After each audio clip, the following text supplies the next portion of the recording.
It was our show. Rohit और रिंकू का show था। ये शो तब आया जब इंडिया 22 पर 4 हो गई थी। ये शो तब आया जब ऐसा लग रहा था कि अफगानिस्तान इंडिया के खिलाफ अपनी पहली टी20 विक्ट्री घोषित कर देगा, अपनी पहली टी20 विक्ट्री रजिस्टर कर देगा। लेकिन उसके बाद रोहित शर्मा ने कहा कि ना, आई हैव अदर प्लान्स, और वो आकर के शुरू हो गए। हालांकि शुरू में बहुत इत्मीनान से, बहुत शांत, कुछ 22 बॉल में 13 रन पर खेल रहे थे वो। और उसके बाद जैसे रिंकू आते हैं, पहले तो एक तरफा विकेट गिर जाती है, फिर रिंकू आते हैं, रिंकू उनका साथ देते हैं। रिंकू भी स्लो स्टार्ट करते हैं क्योंकि शुरू में 22 रन पर अगर आपकी 4 विकेट गिर चुकी हो, आपके 10 ओवर में कुछ 60-65 रन आए हो, तो आप वहां पर रिस्क नहीं लेना चाहोगे। और दोनों ने रिस्क नहीं लिया। लेकिन दोनों को यह बात पता थी कि पोटेंशियल है, अगर रुक गए तो बहुत लंबा खींच देंगे। और पार्टनरशिप भी कर ली बहुत लंबी, मतलब 22 पर 4 गिरी थी और कुछ 200-225 रन मार देना ये मजाक नहीं है।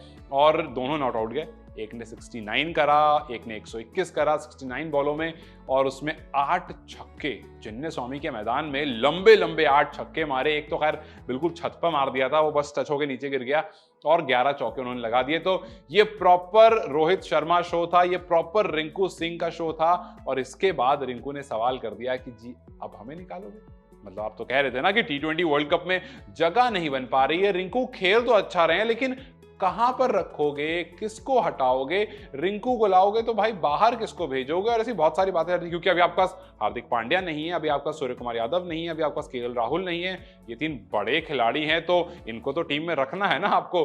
तो अगर इनको रखना है तो रिंकू को कहां खिलाओगे? क्योंकि 2-3 खिलाड़ी आएंगे तो 2-3 जाएंगे। लेकिन रिंकू लगातार सवाल पर सवाल और आपके सवालों के जवाब दे रहे हैं अपनी इन इनिंग्स से। और रोहित शर्मा ने भी जवाब दिया। रोहित शर्मा, जिनको ये कहा जा रहा था कि जी अब हो गया, बस अब टी20 में नए नए लोगों को भेजो, ये हो गए, इन्होंने कर लिया, 50 ओवर वर्ल्ड कप खेल लिया उन्होंने, और उसके बाद 2 बैक टू बैक डक्स आ गए। लेकिन रोहित ने कहा कि नहीं नहीं नहीं नहीं नहीं, अभी मैं रुकने वाला नहीं हूं। वर्ल्ड कप में भी सेंचुरी मारी थी, यहां भी आकर के सेंचुरी मारी, और बता दिया कि मैं पूरी तरह से तैयार हूं। और अपनी कार्नेज वार्नेज ले करके रोहित शर्मा ने कहा कि भाई आप इसको याद रखो, ये लंबे लंबे छक्के देखो आप, क्योंकि जिस तरह से उन्होंने अपनी इनिंग पेसअप करी है ना, वो बिल्कुल कमेंडेबल था। पहली 34 बॉल में उन्होंने केवल 28 रन बनाए थे, और अगली 35 बॉल में 93 रन।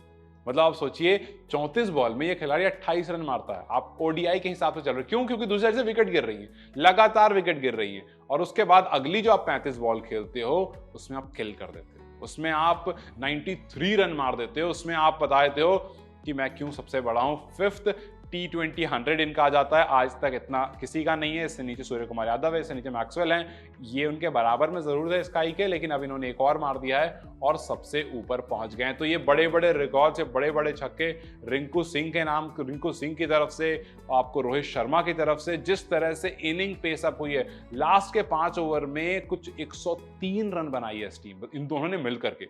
मतलब 16th ओवर में 22 रन मारे, 17th ओवर में 13 रन मारे, 18वें ओवर में 10 रन मारा, 19वें ओवर में 22 रन, और बची कुची कसर निकाल दी 20वें ओवर में, जहां पर 36 रन मार दिए। तो कुल मिलाकर एक बड़ी अच्छी पारी, और एक ऐसी पारी जिसने सारे सवालों के जवाब दिए, एक मैडनेस वाली पारी। और आखिरी के 5 ओवर में 103 रन, और कुल मिलाकर तो बहुत सारे रन मार दिए। और इसने बता दिया कि जी हम पूरी तरह से तैयार हैं। आपको इन दोनों की इनिंग कैसी लगी मुझे कमेंट सेक्शन में जरूर बताएं। रोहित तो खैर टीम में है, लेकिन क्या रिंकू अपनी इस पारी से अपनी जगह टी20 वर्ल्ड कप में बना पाएंगे या नहीं? अपनी राय मुझे कमेंट सेक्शन में जरूर बताएं। इस वीडियो को लाइक और शेयर जरूर करें, और जाते जाते चैनल को सब्सक्राइब कर देना।